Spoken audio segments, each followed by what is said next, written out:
BB4ODA family, once again, welcome back to the School of Urban Philosophy, where we always straight up, straightforward, and straight to the point. This is another episode of PLM's Black Forum. As always, political analysis, social commentary, and we appreciate you, the audience, for tuning in with us and the questions that you throw forth are beautiful questions. Tonight, I do got a specific topic that I want to talk about. The other two nights, it was things that just came on the fly, but tonight I really want us to delve into this thing about educating Black children. Like, from my vantage point, and just dealing with children and engaging and traveling and being a part of the school system, I run across so many Black children that are behind, culturally behind, academically behind, and there is no way that those children who are behind will be able to navigate the turbulent waters of this society without proper education. So I guess my question would be to us, because I want us to look at that and dive into it. Why do we believe, or think rather, at least it appears, this may not be the truth, but it appears that parents are not prioritizing the education of their children? So is that a reality? Is that a fact? Are we neglecting the culture and educational development of our children as a people? Is that what's happening? Is that phenomenon real? Is it not true? What do you think? First, I'm gonna like to kick it off with everybody. Let's start first with understanding the proper definition of education, because just yesterday, as I was going through educating our daughters, because we had that learning time, we put up a video, and there was the YouTube on, like the Black geniuses. So all of the children out there who made milestones and landmarks and have been marked geniuses because they've been compared to Einstein and Stephen Hawking, and these Black children who were doing very advanced mathematics, calculus, and they sound very smart, and they, no doubt the parents have definitely pushed them in terms of understanding some of that core curriculum stuff, math, language, things of that nature. But one of the things that I would like to point out, especially when this conversation, with all conversations, is when we're kicking it off, what do we mean by education? Pass that mic. That's the question for the group. Hotep. I think when we look at education, and specifically African-centered education, I think that's what we should be focusing our attention on. We're dealing with our people, Black people, as a process of bringing out the best in that particular child. You know what I'm saying? Bringing out just the maximization of their potential, their skills, their abilities, to know who they are, how to move, how to interpret reality, how to adjust to reality, to their best image and interests, how to increase their survival, how to optimize their beingness. And I think that's what education primarily is supposed to be.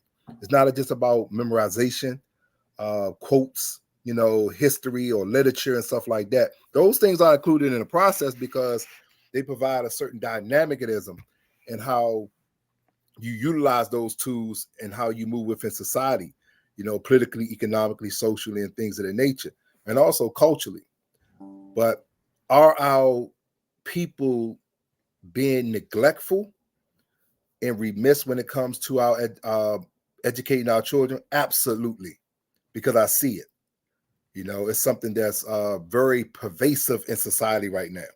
We turn our children over to public school systems and think that they are primary caretakers and educators of our children.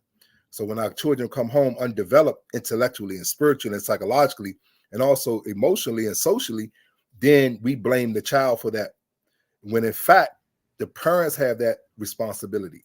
And a lot of times the parents are neglectful in that area because of their lacking in terms of what education is, and they got their education, primarily from this very system that they turn their children over to.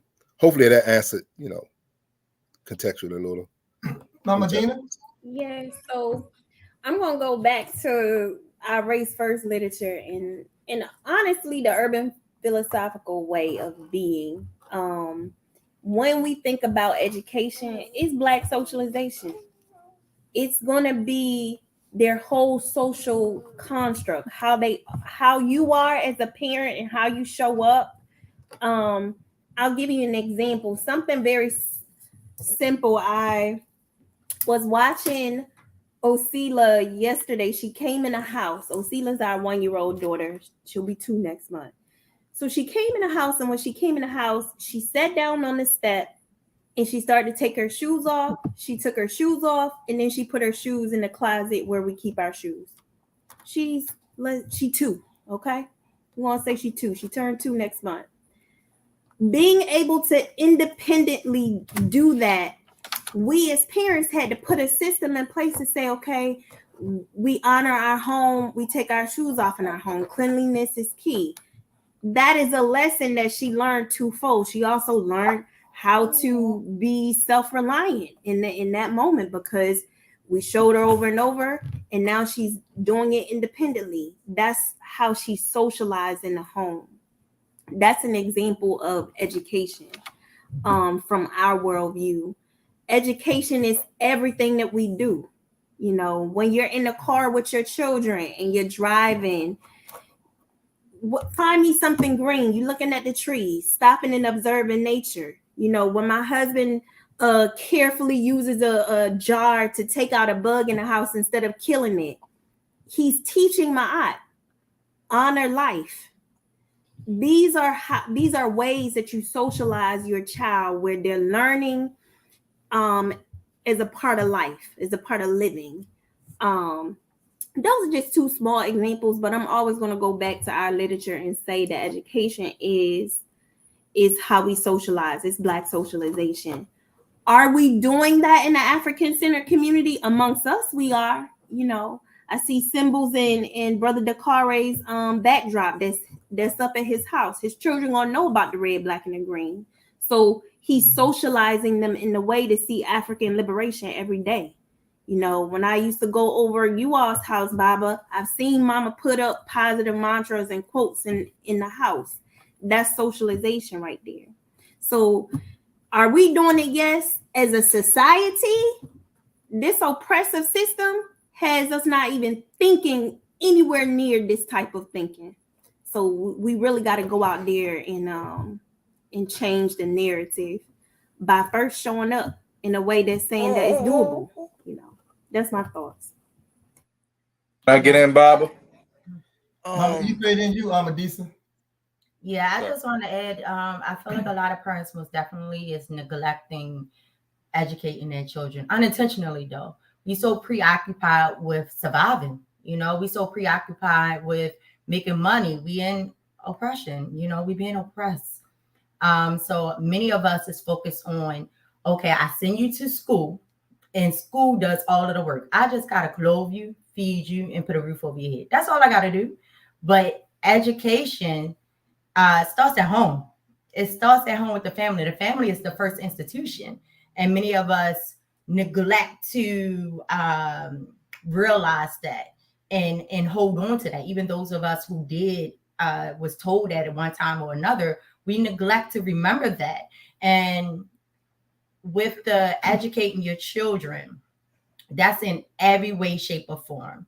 So if you're sending them to an African-centered institution or not, you still have a job as mom and dad within that household to see what they learn in that school and also build upon it. You're teaching them how to behave, you helping them to think critically, and not just memorize different things.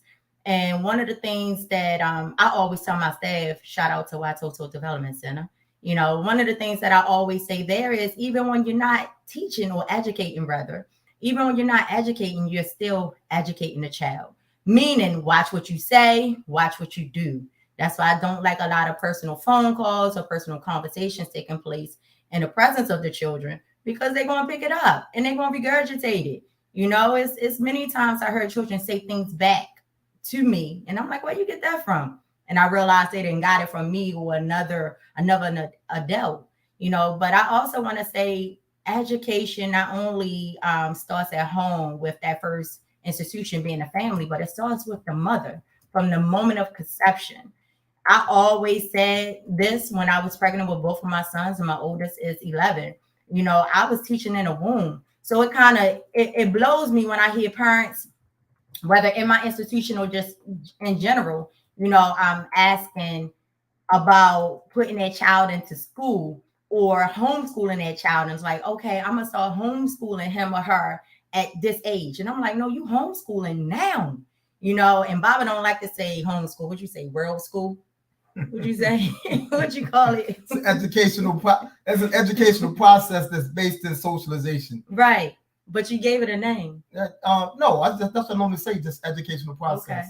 All right. So, you know, I tell them, I said, you already doing it now. So don't wait until they get 5 or 6 and say, okay, now you school age. So now I'm going to start teaching you, you know, these different things. I'm going to start teaching you how to count from this number to this number. I'm going to teach you how to identify your letters. I'm going to teach you. No. From the moment of birth, you can be holding up flashcards, already showing them different things, you know. So the mind is a beautiful thing, and a mind is stronger than what we give it credit for. And our children are smarter than what we give them credit for. Like, for example, I was with Yoda, shout out to Mama Tiombe and Baba Disa. You know, I was with Yoda tonight, and I had on my PLM sweater. And I pointed to the P. I said, what's this in Yoda? He said, P. I said, what's this in Yoda? He said, L. I said, what's this in Yoda? He said, M. And in Yoda is 2. You know, and I come across children that's much older than him that cannot identify their letters yet. You know, 3, 4, and even 5 that cannot identify their letters yet. But here he is 2, and ran across each letter that I pointed to, you know, ran through it like it was nothing. And that's a clear sign that he's being educated within a house and wherever else, whatever environment his mama and Baba is putting him in, they making great choices because stuff is sticking and it's stimulating his mind. Real quick, Adisa. Oh, I remember to Mama Ife's question. So what I like to say and teach the children is that the total environment is the educational institution.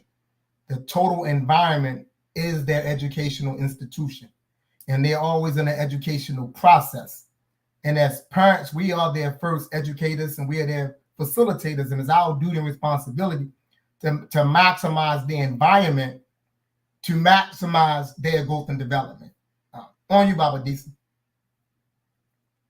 Hotel family. Yeah, I just wanted to say that education is a part of culture. Culture is interactive, you know, and what I mean by interactive is that from the day you're born to the day you die, you're constantly taking in information. You're constantly taking in understanding. And with that, you know, that's how your understanding is formulated and developed. There's a thing that I always hear a lot of people say that I think is a bad saying when a lot of parents say, do what I say and not what I do, because it teaches a contradiction, right? It teaches the child that once I become of age, I can do whatever I want to do and there's no consequences because I'm an adult, because that's how it was socialized to the child, right? But it also creates a view of hypocrisy towards the parent, because that's why the child becomes rebellious. Once the child loses respect for the parent because the parent is saying one thing but doing something, I mean, that he's telling the child not to do, the child looks and says, oh, like, you know, it's okay for you to do it, but it's not okay for me to do it. When our children look at us as the image to grow towards, you know, the black man is Superman to his son. You know, the black woman is Superwoman to his son and his daughter, and so on. And even when we look at relationships, right? Daughters look towards their father as the image and the definition of what a man is, how he conducts himself, how he interacts with his mother, right? And also how the mother conducts herself, teaches the son what a woman is, what to look for, qualities, things like that. But when we move with these ideologies as, do what I say and not what I do, we create this contradiction inside of the household. But also we don't put ourselves in environments that create development, that educate the child to endure, to overcome, to think, to strategize, to have critical thinking. We don't put ourselves in environments where as though that our children can see other couples, other parents, right, doing the same thing that their parents are doing, and it reinforces the environment. That's education. We have gotten to the point where we think education is sending our children to a European school, right, and hoping, that they come out, they can read, they can write, but they can't comprehend. They can't understand and connect the dots, But also, we got to realize the emotional development inside of the household creates the parameters in how our children learn. When a child becomes frustrated, when you become frustrated because he becomes frustrated, he learns something. She learns something. But when they become frustrated and you are patient in teaching them and guiding them to get through their frustrations, you give them clarity. You have to balance them emotionally, But when we aren't balanced emotionally ourselves, it's impossible for us to be able to rear our children properly, And I think the biggest reason why we are failing our children overall is because we don't prescribe to a culture that gives our children a chance for a greater future than us. And if we do try to push them towards things of higher learning, we don't prescribe to it ourselves. So when they go out to these institutions and come back, they look at their parents as beneath them because their parents don't even live by the things that are being taught to them. And it causes a separation inside of the household. My son and Yoda, when he's 40 years old, I'll be in my 80s. I'll be 80. I want to have the type of relationship where he still comes to me for counsel and guidance. But you have young men now that are in their 20s that don't even respect their father, that don't even pull their father up to talk to him about life decisions. It's because how they were socialized inside of the household and also what they see going on in the community. We do a disjustice to our children when we don't be the primary example that our children need to follow. Because it's easy, for us to say, do this and do this and do that. And then we go do what we want to do, and our children sneak and follow right behind us and do the same patterns. So I think that what we have to do is we have to get back to the fundamentals of culture. What makes culture rich? It's the socialization, just like Mama Gina was talking about. It's about Black socialization. It's about us really interacting with each other in a manner that teaches each other about the qualities and the greatness of what it is to be Black, what it is to be African, and also what it is to be spiritual.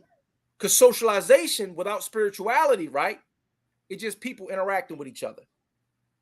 But with the spiritual piece, you allow yourself to be able to what? Evolve, create solidarity, and actually advance with your people. With that, I say Ashe. Ashe. Ashe. Can I get in there? Just the copy. What I was going to say is that, I just want to continue to build on the culture right now because that's very key, and I'm glad that my comrades is bringing that up because that's the determining factor in how serious our people are going to take it. And so, like Mama Ife was saying, our people are being neglectful of our children's education, but it's by design of these manipulative white people. And so we have to see the public school system for what it is. It's white schools. And they've been able to trick us because they're able to make us believe that education is universal. We're all just human. We all got blood. We all cry. We all get sad. Therefore, if you come to this school, we're going to teach everybody how to be good humans. But that's the trick bag. And so we have to be able to understand that culture is the determining factor in how you become a human. So if you don't have your culture, you're going to be somebody else. You're going to be another race when you're supposed to be yourself, when you're supposed to be black. And so I remember, like, you know, one of the values that this society is always pushing is perversity. You know, when I was in public school system, you know, I lost my virginity when I was 15, but it was children that lost their virginity in middle school. This is what's happening inside the schools. So we have to be able to see in our mind that, no, you may still be walking and you still standing, but look at everything you went through to be 30. You know, everybody don't bounce back from having teenage children, children having children being teenagers and having children that young. Everybody don't bounce back from that. Some people get strung out on drugs because of that. And so why do we want to keep sending our children through that pathway when we know it's so destructive? And so in people's minds, you know, the thing becomes, well, I don't know where to go. I don't know what to do. I don't have this. I don't have that. And so that's why we have to be able to educate ourselves. We have to be able to open our mind up to something new, the new possibility. And we have to be able to really value our ancestors and where we come from, because that's the pathway. It's really not that complicated, but white people have been able to step in the current of the river and divert the river in certain directions. And so something that's so simple is becoming kind of complicated because of what's going on. But I believe that we can get right back on track. It's just a matter of, like people have been saying, we have to be able to represent the culture properly. And at the end of the day, just make it a lifestyle. Because every day when I come home, I have the same routine. You know, I take my daughter to the bathroom and I tell my son, go sit in front of the altar. I'm sitting right in front of it right here. I say, go speak to the ancestors. If you don't have nothing to say to them, listen to them. You know, I do the same thing with my daughter when we come out the bathroom. We all sit down and we sit in front of the altar and we speak to them. We listen to them. You know, my daughter, she's 2 years old. She's already counting to 40. You know, she may not get every number right, but she shocked me like 2 weeks ago. She just kept going. I'm like, dang, I didn't know you could go past 20. And so we have to be able to understand that we're not doing too much when we give our children high expectations, because that's another thing that people fall back on, because they're like, oh, I don't want to be doing too much. Like I heard today on the radio, somebody was saying, I don't want to be a helicopter parent. And when they were saying, they was talking about they don't want to be hovering over their children. I'm just like, people is coming up with all these different terms because they don't want to feel like they're doing too much. But that's that white germ in the back of our mind that's making us feel like the best thing to do is just to be basic. No, we don't come from no basic culture. We're not a basic people. So we can't compare ourselves to what's normal for this society. And so the last thing I just want to say is that we have to get out of our comfort zones. Good point. So let me I'm gonna add something. Then once I go, I want, you know, a few of you or whoever to attack this question that's put up. But what I want to add is this. I brought forth the initial question because I noticed it, and it's really prevalent in our communities, but it's not talked about. And the reason it's not talked about because we have what we think are justifiable reasons for neglecting education. And the justifiable reason that's put forth is always social economic status. We'll say things like that, you know what I'm saying? We'll say, you know, well, we live in these stressed communities. We'll talk about, you know what I'm saying, not having the means and things of that nature. For me, what I come to realize is that education is neglected because education is just not valued. It's not a value that's placed on education. And the reason the value isn't placed on education is because education has been systematically extracted from parenting. So parents doesn't know that educating their children is their primary responsibility as a parent. It's a sacred duty that a parent inherits once he or she is involved in the parenting process. So many of us have been tricked to think that education is something that should happen outside of the home. It shouldn't happen outside of the home, but I understand that it does. I understand why, but it shouldn't. The educational process is built into the overall parenting process, which is nothing but your basic socialization. How are you going to socialize your child to navigate the society that he or she live in? That's the education. That's the education. That's the same way if we was in an airplane and our airplane went down over the rainforest somewhere and we didn't know our way out the rainforest and we stuck in the rainforest, we are going to socialize and adapt and conduct ourselves in a way that allows us to survive in that environment. And within the rainforest, a lot of what we learn in quote unquote civilized society is not necessarily going to be applicable there. You have to learn new skill sets to survive. So the education is rooted in how you socialize the child so the child can be successful. For African people, that starts with basic self-knowledge. Yeah. Self-knowledge. All Black children must have a fundamental understanding of who they are. And education is no good. It's no good if it's not linked to the survival of the people. If you can't connect education with sovereignty, then you don't have education. You have miseducation. I don't care how bright you are. I don't care how articulate you are, right? If what you have doesn't connect to African sovereignty and your skill sets and your knowledge doesn't allow you to aid in pushing those people forward, then you don't have education.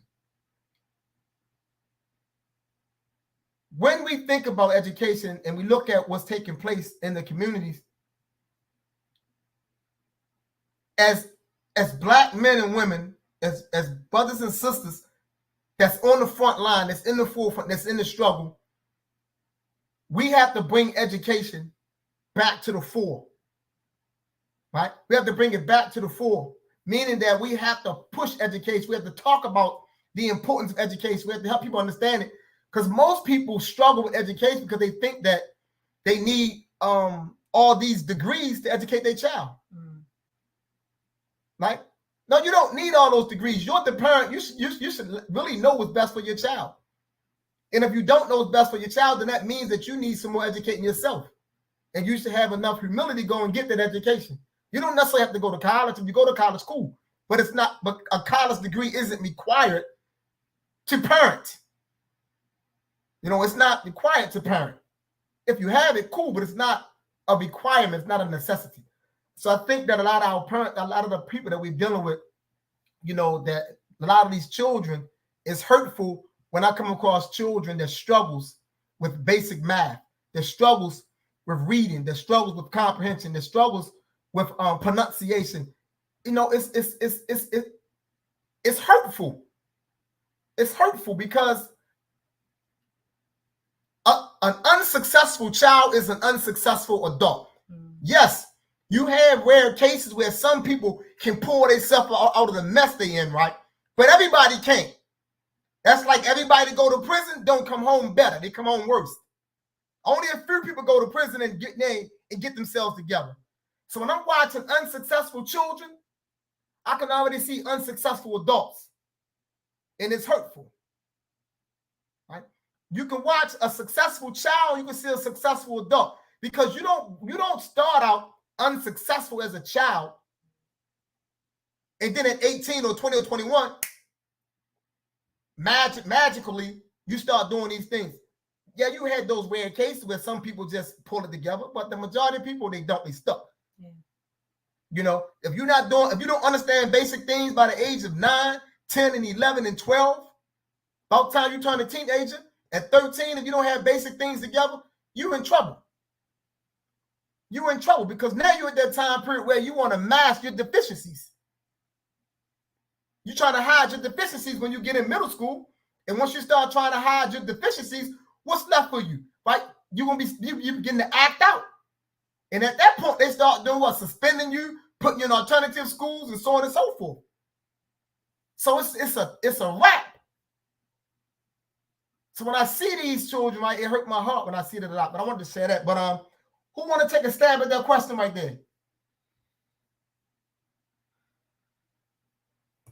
See, I can, because I had a friend of mine. I actually got a few friends that's in that situation. My advice, my first piece of advice that I would give to a parent that was in this particular situation: move. If you truly value, as you put in your question, Black consciousness, if you truly value having that type of dynamic in that situation for the child, move and make sure the child is in that type of situation. Me, myself, I started out going to a predominantly white private institution when I was in, I think like first grade or something of the sort. And one of the things that my mom found very problematic was I wanted to brush my hair or comb my hair like the white kids in the classroom. So I was socially confused because I'm surrounded by all of them who are doing things one way. Me, I'm completely different, and I'm trying to match my environment. And ultimately, my mother did make the best decision. She took me out of that school. Now, granted, it's one of the best schools in the state that I attended. Still exists even to this day as ranked one of the top in the state for educating the child or your child. But it was not educating me the way I needed to be educated. And so I'm glad my mother saw that, and she did what she needed to do to make sure that her Black child was well protected. Because also in those kind of situations, you have subtle forms of racial attacks and race and jokes, racial jokes. I think one of the joke that was with me when I was a child, it was one, and I think it was one of the boys who I called my friend. He said they're gonna give me a nickname of Brownie because I have brown knees. Right. So I say all that to say that I have personal experience with it along with friends. And my first advice would be to move. My second piece of advice would be to keep the house thoroughly imbued with African symbols and images, and keep the child in programs. Educate them and remind them every day of who they are. And a friend of mine who, they did not move. My mother, again, giving honor to my mother, she was a one who kept Blackness, I would say, on the forefront. She had a number of different African symbols around, and she always promoted, Black pride and a Black identity. So my mother was an influence for the friend of mine who was in that situation of being around, predominantly white areas, white school, everything like that. So luckily, later in life, it paid off. So she's still, going back and forth with understanding who she is, but she has more pride in it now. She wearing all of the symbols. She's wearing all the head wraps, the kente cloth.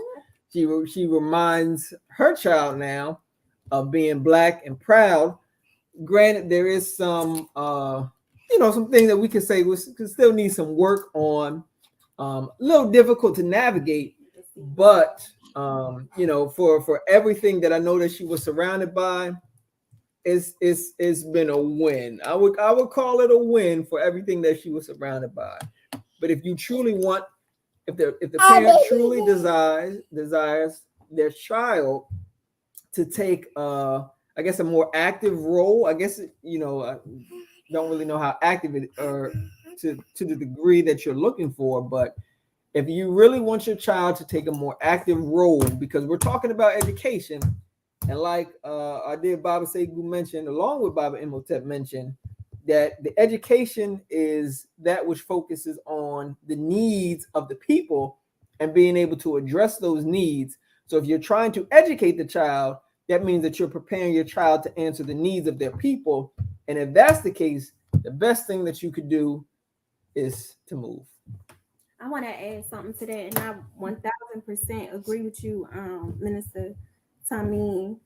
I will also add, I had an opportunity to run an independent private school on the west side of Baltimore for 11 years. And a lot of times we would get parents, and this particular question would come up because our school went to about 5th grade. And then parents needed to make a decision. And their decision typically was to send them to one of the private white schools, Bryn Mawr or Friends or what have you. Or let's say they, at one point we just went up to 2nd grade. So we elevated when we had this school. Long story short, what I will tell you, what parents thought was a viable solution or answer would be to put their children in these private schools or predominantly white spaces, and then send them to African dance class, or send them to this African Center program over here, drumming over here, or this or that. It does a disservice to the child, because what you're telling them is, this is priority. We value this over here, and all these other things about your culture and who you are is secondary. So I'm going to say flat out that is a misconception, that you have them here and then you have them there. It's confusion. Don't confuse your children. Take them out of them white spaces.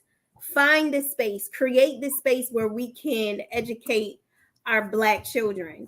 That's my answer and feedback. And I just wanted to throw that perspective out there, because a lot of folks think that's the way to plug their children into our spaces. It's a disservice to the child And to the community. and to the community too, because you telling them this is secondary. This ain't primary. This ain't the way we should be. Over here is this where you spend 12 hours out of a day, 9 hours out of a day.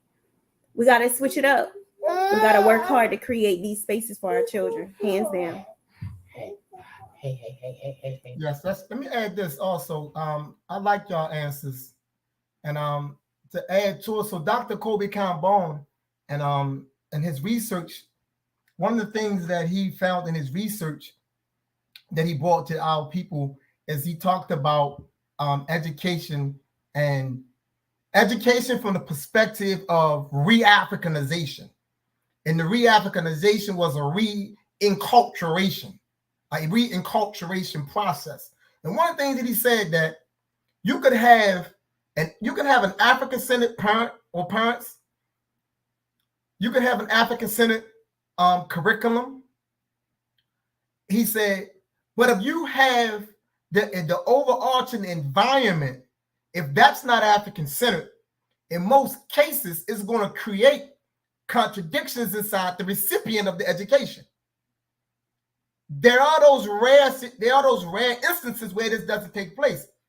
So I am of the mindset that healthy Black minds should and must be situated within an environment of other healthy Black minds. Right? Now, I know that the way things are structured for us in this society, we struggle in terms of finding those environments. But the next best thing we can do is find an environment where Black people do share a love and a care for Black people, right? So yes, I would say the first and the best option, if feasible, relocate from amongst white folk to a Black environment. If that's feasible, then do that. May not be feasible considering the living arrangements and things of that nature, but if it's feasible, most definitely find a Black environment. If it's not feasible, do everything that Brother Tameen and Mama Gina spoke about. In addition to that, I would say every single day when the child come home from school, because I'm going to assume that since it's a predominantly white neighborhood, there's a predominantly white school. Every day when they come home from school, debrief them. Every single day, debrief them. Find a legitimate virtual Black community that you can plug them into. Keep them involved in as many Black African-centered programs as possible. Even if you got to travel, an hour distance out, make that commitment. Make sure that the home environment is fully African. Minimize or outright keep them out of, white imagery as much as possible until you are in a position where you can relocate. But relocation would have to be the ultimate and the best option for Black sanity.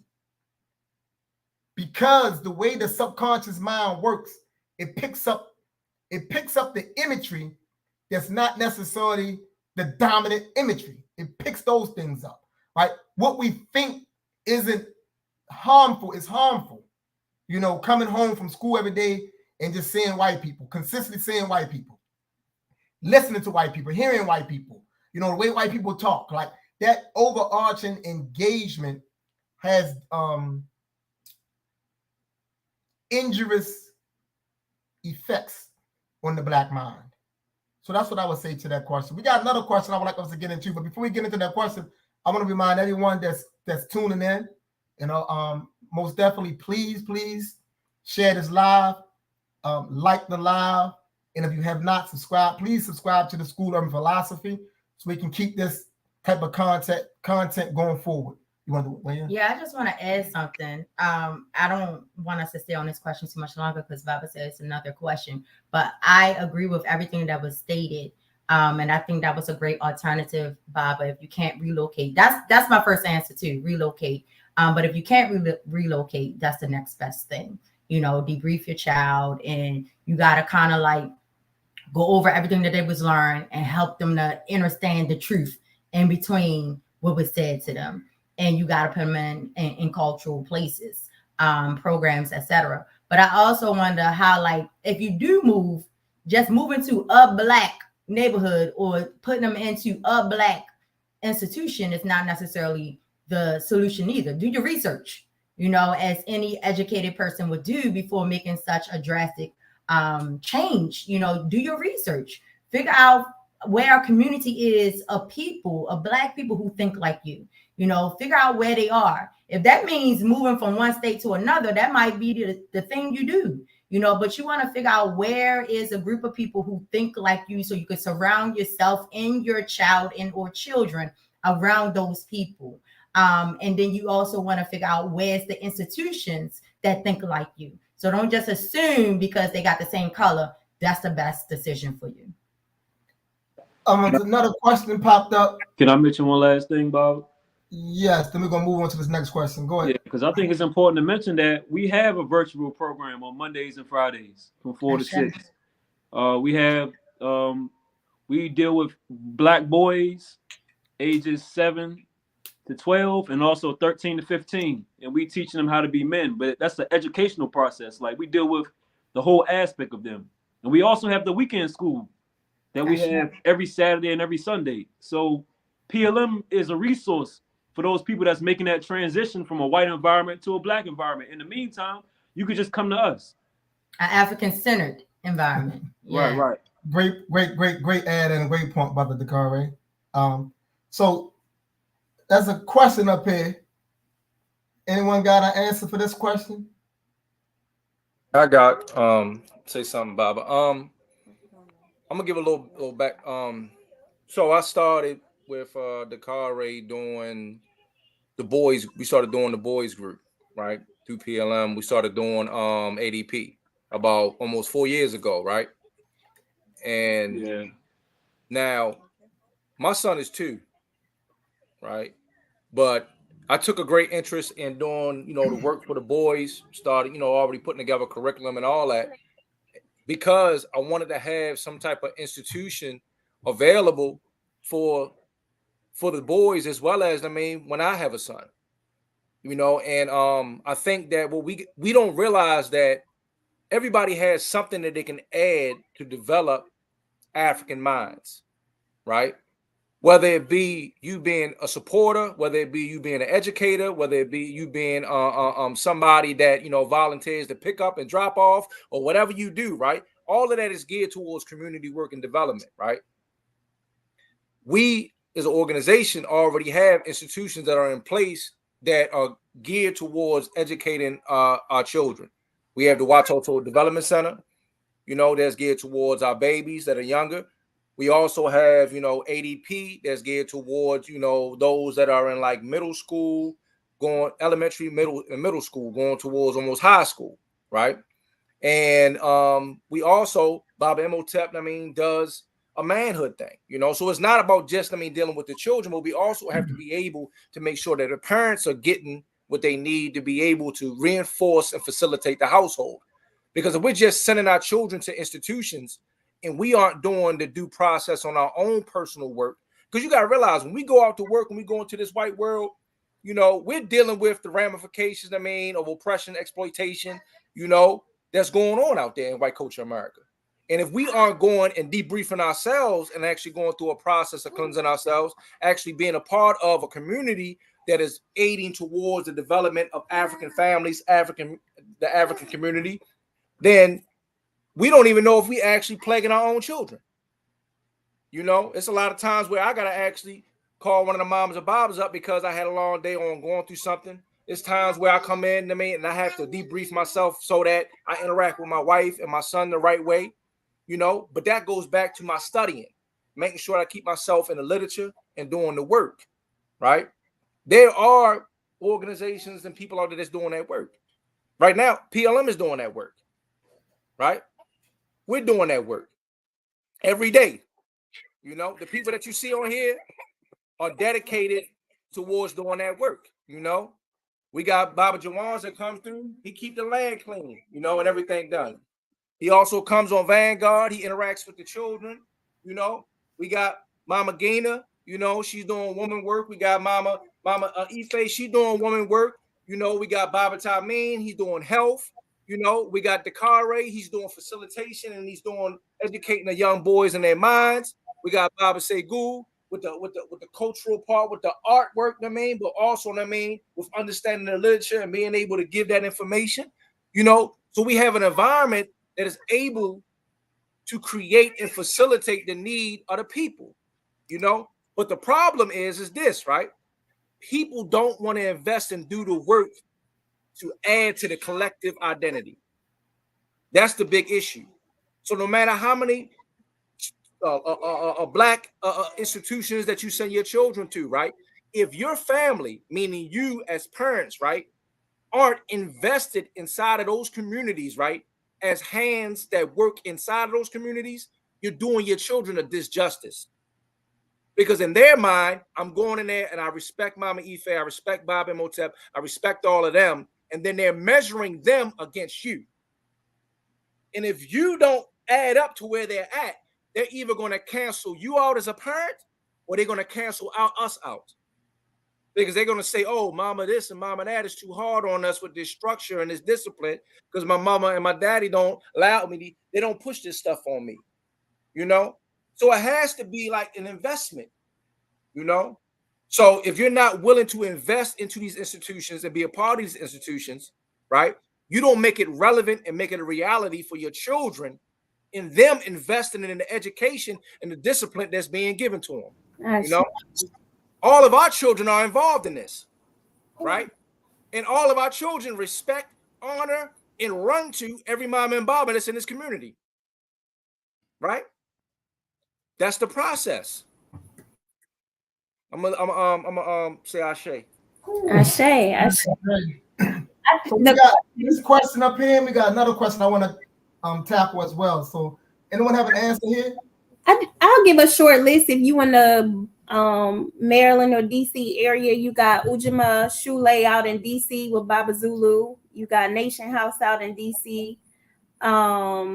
You have the Baker Wilson Institute. That's an African Center organization, and of course, Watoto Development Center and Kimole Shule in Baltimore, which you know are our organization. So that's a quick short list of some organizations that's been around for 20, 30, 40 years and some newer to answer that question about Black academic institutions. Cool. It's another question right here. Yeah, that's a great question right there. I think Baba just mentioned it, that it gives them a sense of purpose. So, you know, that's what I'll submit. That should be the education. Black African sovereignty should be the education. It should be the core of what we're doing. If whatever we're doing, if it's not bringing about African sovereignty, right, then we're failing. So I think let's look at it like this. I think what they're asking, how is it connected? I think they're asking how is it connected? Yes. Yeah, and that's like we're answering it from the given, like how our answer is. Oh, it's a given. This is what it should be. But flip it around, like, but the person may not understand that it's the given. So can we make it connect? Like, how did you connect it? Right. That's what he asking. And can I speak to that real quick? Yes. I wanted to just talk about how Dr. John Henry Clark say that education is supposed to prepare us to manage a nation. And that's what education is about. Because at the end of the day, when we go inside our own institutions, it's supposed to put everybody into their specific lane. Because when we talk about a destiny, we're talking about something that's tailored for you specifically as an individual. Individuals are a part of collective. And so if every individual has a purpose that they're linked to, which is building a larger society, then everybody's going to be filling their spot. You know, Baba Disa just spoke about the many different things that we have right here on this call. But if all the children are aware of what their skill is going to be able to do to help create a nation, then the nation is going to come out of that, because African sovereignty is talking about us having an organized society that we control. Because when we look at America, that's exactly what they're doing. They're really funneling us into their nation. That's why they say go to school so you can get a good job. But what kind of job? What is that job doing? What is that job building? So at the end of the day, education is supposed to funnel you into building your society. But in this country, they make it seem like get a good job, and then they trick us by sliding us into their jobs to help build their society. And so that we have to be able to connect that and understand that naturally, when we get our education, it's supposed to help us to be able to have our own system of control so that we don't never have to rely on anybody else, and so that we can be healthy as possible. Good answer. Anyone else want to add to that? I wanted to, Baba Tamim yelling, summarize it. But, you know, we talking about urban philosophy, so I wanted to just pull out a piece from the Black Book, Politics of Urban Struggle. And there's a section that talks about community education. Now, when we relate this to the process of life for us as African people is communal. And the goal is to be able to take our children on this historical, cultural journey, if you will. It's this Sankofa experience that we're having. That's the connecting part. Like when we say that education is how we socialize, it really is how we're doing life, how we're showing up in life, and knowing that this is a part of our process of being able to push towards African sovereignty, being able to enhance our spirituality, being able to show up human, being able to dismantle white thought. All of that's a part of the child's historical journey. Hopefully that makes some sense to y'all. Yeah. I think it goes back to what we said earlier. It's about being able to satisfy that need. And I think many of the comrades already touched on it. Being able to look at what that need is For the community. and for that community, for the family, and being able to satisfy that need. The relationship between educating a child and African sovereignty. So what, not only satisfying the need, well, yeah, that does. Being able to sustain your way of thinking, your culture, your traditions, your rituals, all of that falls under that category of a need. Lost what I was going to say. We need discipline. We need disciplined children. We need consistent practices. They need routines. Do you see how all of those things will feed into the community and help us survive and help us live? If you're able to teach your children routines, if you're able to teach them safety, security, all of those things are going to spill into the community. That's the process of living, of being. We need that intentional energy to survive as a people, to move us toward liberation. Yeah, I agree. I definitely agree. When it comes to educating our children to bring about African sovereignty, means that they have to understand the importance of Black life. You know, and we live in a white society. It's kind of sometimes it's hard because the projections that's being put out there. But we have to educate our children about the importance and the value of every Black life and the work that we're doing to bring about that freedom, to bring about that liberation, right? To have a sovereign mentality, right? Because in ADP we talk about we always open up with, you know, what's the mentality, and the boys always say a sovereign mentality, right? You say, what is that? It's like being able to have our own nation, right? But before you can have your physical nation, right, it has to be of the mind. You have to already see the importance, right, and what needs to be done in order for us to reach that destination. That's the education that our children need. You know, when we look at our black boys, they got to understand that, you know, that we are at war. You know, we are at war. And the war that we're at is the reason why we don't have our land, the reason why we don't have our culture, why every time we practice what we practice, we're the ones that's victimized because it's not adding to someone else's cultural continuum. So that education has to be that we have to take pride in who we are unapologetically, right? Because at the end of the day, to educate your child, they are the next generation that's going to carry the torch forward in us being able to have African sovereignty, right? When I'm 50, 60, 100 years old, right? My great-great-grandchildren are going to still be doing the work, building this towards being able to have that sovereignty, right? Baba Imhotep always talks about the struggle is protracted, you know? That's why we prepare our children for the future. You know, for us to sit there and think, that the revolution is going to happen with us, you feel what I'm saying? Like we don't live in those utopia ideas. At the end of the day, we know that it's the work that we do that's going to bring about. That's why we understand ancestor return. You know, that every ancestor return to us, is a warrior towards the fight and liberation of their people. And until we have that liberation, we're going to continue to keep doing this work. And that means we're going to continue to keep educating Black minds on the purpose, the value of who we are as a people. So let me add this to that question. So he said, what is the relation between educating your child and African sovereignty? So think of it like this. Sovereignty is the goal, and the purpose of education is to achieve that goal. See, sovereignty is the goal, and the purpose of education is to achieve that goal. So essentially, education in its proper and truest sense is, in fact, sovereignty. Because you can only... Think about the Frederick Douglass book.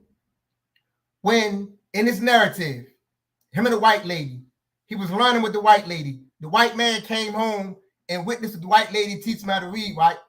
Sent him all to the side and pulled the white lady up and started talking to the white lady. Frederick Douglass was curious as to what was going on. He overheard, he listened. The white man said this. So you don't teach that boy how to read. You know what I'm saying? He said, if he learned how to read, it will make him unfit to be a slave. He said it will make him unfit to be a slave. So what I'm saying is that education makes you unfit to be oppressed and exploited. So the relation between education and sovereignty is education itself. Education is sovereignty. That's the relationship.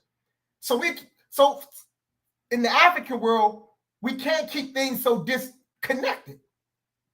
Education is the sovereignty.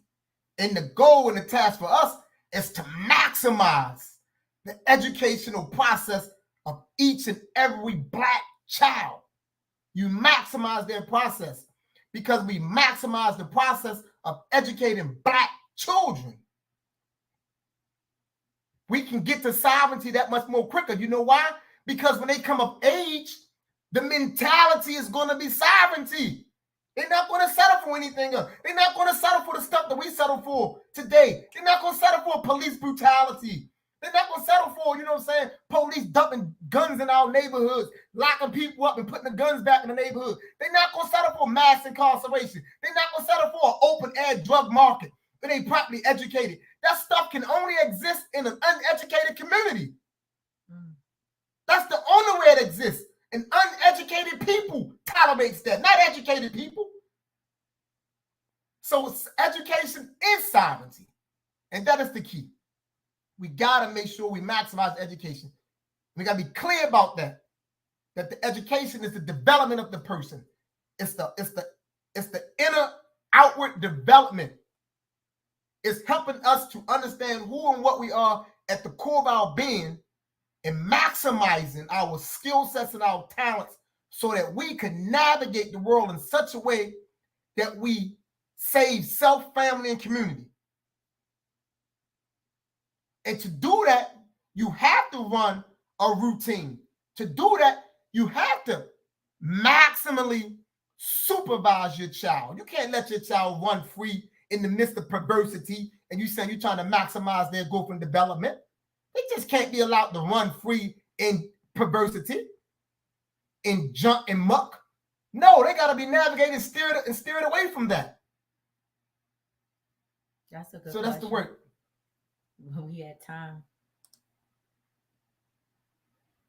Now, so sustainable. The answer to that, no. So we're going to give a shot at this last question, but we most definitely was trying to close out at 10 o'clock. So we're going to give it a shot, and then we're going to get up out of here. We're not trying to keep anybody too long. So any of my brothers and sisters on this forum would like to take a shot at this. And think about the question first before we just, come out in our personal feelings. Really think about it in your mind and figure out, is it possible? Particularly, another way to look at it, like they could have already been in a relationship and then one came into the consciousness. Like, do you just sever ties with this person because it's like I'm here and you're not there, or can they strive to make it work? I think it's going to be very challenging. And what it does is it makes the educational process more complicated because, like, a lot of people have already, my comrades have already said, if the examples are not in the home, then the education really doesn't become solidified. Because education is something that happens in the home and also in the African-centered community. It's supposed to work hand in hand. And so if there's a divide inside the home, then the children aren't going to value it. Like Baba Disa was saying, they're going to start viewing the community as the ones that's off. And when they go home, they be like, yeah, my parents, they let me do what I want to do. Or they see that the parents are not on the same page, so it can become complicated. But it's not impossible. The thing is that as long as the parents are willing to overcome the differences and also get counseling with the situation, it's not something that the parents are just supposed to be like, oh, we don't agree, it's just dead. No, if you see that you're having a struggle, it has to be a conversation. How can we work this out for the best interest of our children? If you don't agree with me, how about we go and talk to somebody else that has more experience than us? I think that has to be the thinking, rather than people just trying to be at war with each other or conflict and then just sit there in that madness. We got to get the counseling. Shay. Anyone else want to cap it off or add to what Brother Dakari said? He said some really great things and some good stuff. But I want to add this right here. I think that the question is about not necessarily education per se, but this could it hold itself if they're on two different pages? Meaning, if one is for Black liberation and one is not for Black liberation. I don't think so. I don't think that it is possible because it's always going to be a contradiction. Every time one, it's like, I go back to the analogy of, I put a brick on a house, you take one off, and it's like every time I try to build the foundation, you tear it down, So what we have to do is we have to understand that, do we complement each other? Because when we look at the word complement, right, that means that we work better together. We strengthen each other together, right? We're two strong people. That together we actually make each other better. And in this situation, right, what's going to happen is if they don't come to a ground to be able to work together, they'll tear each other apart. And the person that's for Black liberation is going to, either stay with that person and contradict itself, or that person that he's with, they're going to tear each other apart.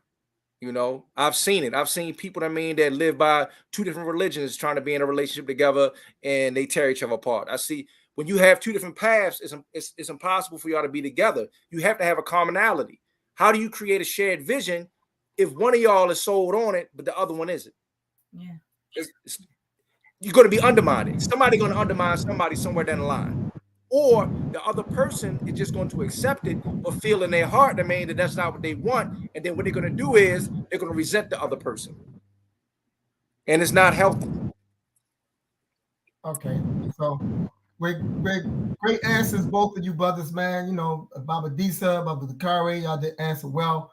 So we are past our time period. We're going to bring this to a close. We want to thank our audience, those of you who tuned in, those of you who liked the video, who shared the video. This is PLM's Black Forum. We are here the first and the third Thursday of every month. The first and the third Thursday every month at 9 p.m. and we're going to always be dealing with topics and issues that are relevant to African people and our development.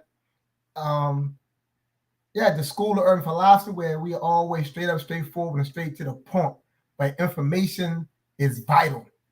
And with that, we're going to close out as always with announcements. Monty, want to make some? I'm not good at making announcements, man. So that's not my thing. I'll be bowling. I'm laughing because he called me mommy, but but that is what we do in the house in front of children. We've been doing that since the children been born. I was like, go tell daddy such and such, or daddy. We just refer to each other as mommy and daddy, or mama or baba, either or. But I just want to quickly give a shout out to Eric. That's my childhood homie. We known each other since like 5th grade or something like that. So shout out to him and his questions. And thank you and everybody else for tuning in. But real quick, WDC is doing a fundraiser. Our goal is to raise $10,000. We was doing a fundraiser initially October the 14th, but we postponed it. New date is April the 27th. So that's the new date. Tickets are $50. And as Baba already stated, we got to be able to invest in our education. Those wasn't his exact words, but he said we do not invest and we don't value education. And we got to do that. I had told a parent one time before, because last year the tickets wasn't $50, they was $30. And she was like, $50. Ooh. I said, but you know what? Believe it or not, I've been to several dance recitals and I paid $50. And all I did was see my little nieces or my granddaughter jump around the stage and dance. And that's it. No food, no nothing else. Just that. And I'm like, so to pay $50 for an institution that been in business for 11 years, and our plan is to go as long as we can, as long as there's breath in our bodies, let's support that. Because we'll be the first ones to say, if the doors got to get shut due to lack of funds, Dad, I wish I could help. Dad, we need that institution. So let's make sure we keep the institution doors open. So even if you live out of state or you cannot attend, you can donate. So the link is on my page. I will be posting it, a more recent link, so people can just go to the link and support, because we need your support. I also want to mention Baba's book, the normal book that he just released not too long ago. I want to highlight that, and several of us on here are authors. So you can always inbox us on Facebook or Instagram, or if you got our phone number, text us to get one of our books. So I want to highlight that. Yeah, don't be one of them parents that put like $1,000 on the football program, or how about that? $1,500 on the soccer program, but $50 is too much. Let's support WDC. Show up for African people. Don't be one of them parents. I want to also add an announcement. November the 26th is our Umoja Karamu PLM 2nd annual Umoja Karamu come out. We have activities for the entire Black families. Meet the panelists. That's right. Yes, come out and meet us in person for those who've never met the 5TU. So come out, enjoy some space with us. And you should be seeing a flyer on social media pretty soon about that. Yeah, and I don't know if she mentioned, but I want to highlight it's free. So come through. It's free. No cost to you. No cost to you. Yeah, it's not free. Bob don't like for us to use that. It's no cost to you. We paid for it. We paid for it, but it's no cost to you. Just come out, bring the family, and socialize with us. Yes, beautiful. Thank y'all for those beautiful announcements and keeping me on point. As always, a beautiful ODA race first. Race first. All day, every day.